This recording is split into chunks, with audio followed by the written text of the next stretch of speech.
지금 시각은 7시 28분 됐습니다.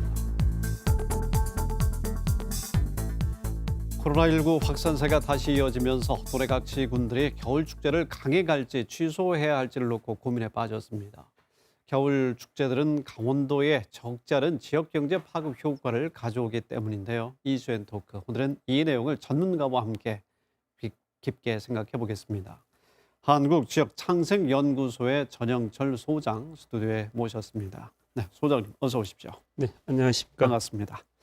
자, 눈과 얼음을 소재로 한 강원도의 이 겨울 축제들이 여기저기서 취소하겠다 이런 소식이 지금 들려오고 있습니다. 어디는 또 관망하고 있는 것 같고요. 소장님은 지금 어떻게 파악하고 계십니까? 매년 12월 말에 제일 먼저 그 크리스마스를 앞두고 네. 평창에서 송호 축제가 겨울 축제 서막을 알립니다. 물론 네. 이제 화천 산천어 축제에서 이제 산천어 등 축제라 해서 어르신들이 여름 가을에 정성껏 만들었던 그 등을 가지고 크리스마스 추리 대신에 이제 축제를 알리거든요. 근데 올해는 조금 어려운 상황인데 일단 네네. 산천어 등 축제는 예정대로 시작될 것 같습니다. 하지만 이제 평창 송호 축제가 취소를 했고요. 네. 그다음에 1월 달에 홍천 그 꽁꽁 축제라 해서 이제 송호 축제를 하는데 역시 취소가 됐습니다. 그리고 철원에서 한탄강 물익길이라고 이제 조성을 해서 네. 여기에서 이제 얼음 위로 트레킹이 열리는데 이거 역시 이제 취소가 됐습니다. 그리고 이제 1월 말에 가게 되면 태백산 눈 축제도 있는데 역시 취소가 됐거든요. 근데 화천 산천어 축제는 워낙 그 올 초에 힘들었기 때문에 네. 축제를 좀 강행하겠다는 생각이 좀 있는 네. 것 같습니다. 그래서 소환인 1월 9일부터 23일 동안 열리게 되는데 고기의 양도 약 50%를 좀 줄였고요. 그래서 네. 일단 그 상황에서 지금 강원도 지역이 1.5단계로 지금 올라가게 되어 있고 그리고 이제 2.0 단계 가면 이제 축제가 어렵거든요. 그래서 네. 조심스럽게 관망을 하면서 지키고 있다 이렇게 보고 있습니다. 제가 이제 안타까운 것은 화천 분들이 옛날에 이제 기후 온난화 때문에 축제가 네. 어려웠을 때 불어라 바람아 그리고 얼어라 낭천아 뭐 이런 구호를 외치면서 네. 절실함이 있었거든요. 그만큼 접경지대에서 경제도 어려워지기 때문에 축제를 통해서 뭔가 지역경제 활성화를 생각하고 있는데 굉장히 어려운 상황이다 이렇게 보겠습니다. 그리고 인제 빙어 축제 같은 경우도 약간의 관망세를 가지고 상황이 네. 좋아지면 가겠다. 이런 것 같습니다. 그래서 대부분의 축제가 좀 취소가 되면서 이 두 축제가 좀 관망세를 가지고 있는 것 같습니다. 네. 지역의 상황을 좀 봤고 또 질병관리본부의 예상도 얼마 전에 있기도 했었는데요.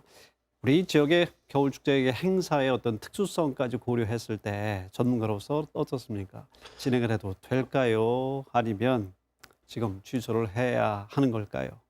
굉장히 어려운 그 예, 질문이신데요. 사실은 저도 굉장히 조심스럽습니다. 그만큼 아까도 말씀드렸다시피 지역 주민들의 절실함, 그리고 이제 기후 변화, 그리고 이제 동물의 질병까지도 축제 네, 개최 여부에 네. 이제 여러 영향을 주고 있거든요. 그래서 일단은 굉장히 지역 경제가 어려운 건 이해가 되지만 코로나 바이러스 19가 결국은 가장 산밀에 반대적인 경향을 좀 보이고 있거든요. 밀집, 밀폐, 밀접. 근데 이제 겨울 축제 같은 경우는 밀폐 정도는 괜찮지 않을까 얼음 축제이기 때문에 네. 하지만 결국은 그 추위를 녹이기 위해서 실내 공간에 들어가서 네, 음식을 휴게 먹거나 공간에서. 휴식을 취해야 되기 때문에 역시 어느 하나 좀 순조로운 게 없다 그런 의미에서 조금의 어려움은 있는 것 같습니다. 그래서 이제부터는 강원도의 겨울 축제에 이제 한 20년 됐거든요. 빙어 축제가 네, 20년이 됐고 산천어 축제도 17년이 됐는데 나름대로의 체질 개선 이런 네. 것들이 좀 필요한 것 같습니다. 그래서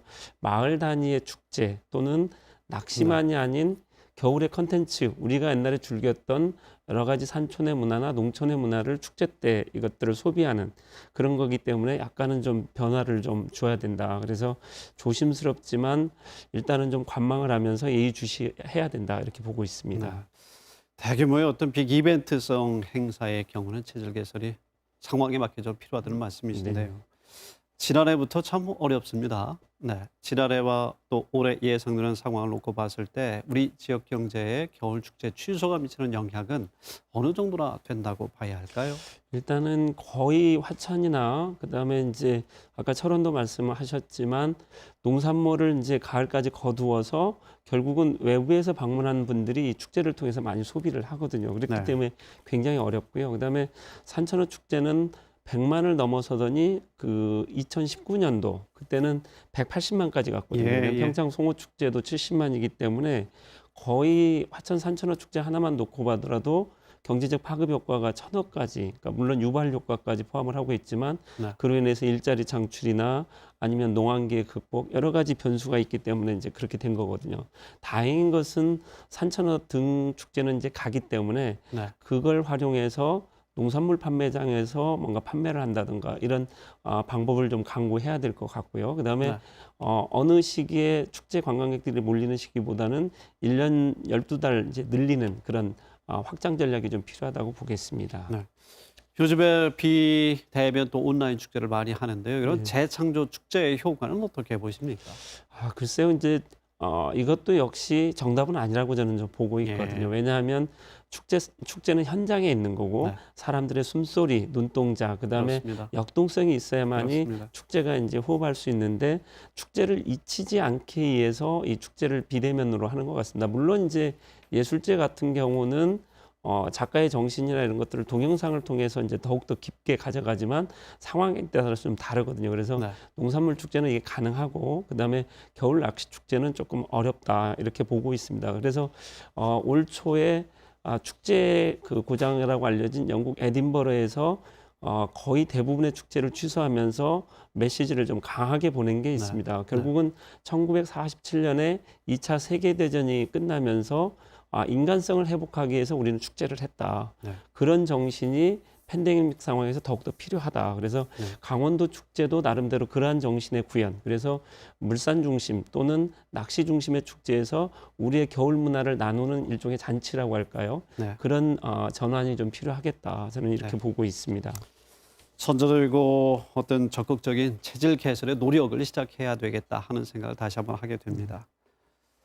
전 소장님, 각 지자체와 또 축제를 준비하고 주최하는 측에서 앞으로 어떤 준비를 해야 한다고 보시는지 끝으로 좀 정리해서 말씀 바랍니다. 그러니까 이제 강원도의 겨울 날씨 자체, 추운 날씨가 이제 가장 큰 상품이었는데 이게 이제 기후 변화로 인해서 어려웠고 이로 인해서 결국은 질병이 나타나고 있지 않습니까? 그래서 그것들을 본다면 강원도의 산과 그다음에 이제 뭐 이런 것들을 그대로 보여줄 수 있는 나름대로의 자연을 활용한 축제가 더욱더 필요하고요. 그다음에 야간 경관 자체도 굉장히 네. 축제성을 가지기 때문에 시간과 공간을 좀 퍼뜨리는 이런 프로그램이 좀 필요하다고 보겠습니다. 그래서 축제도 어느 한 시기에 집중하는 것보다는 이것들을 공간이나 시간적으로 좀 늘려서 다양한 경로를 좀 모색해 하는 게 필요하다고 보겠습니다. 알겠습니다. 한국지역창생연구소의 전영철 소장님, 오늘 대단히 고맙습니다. 감사합니다.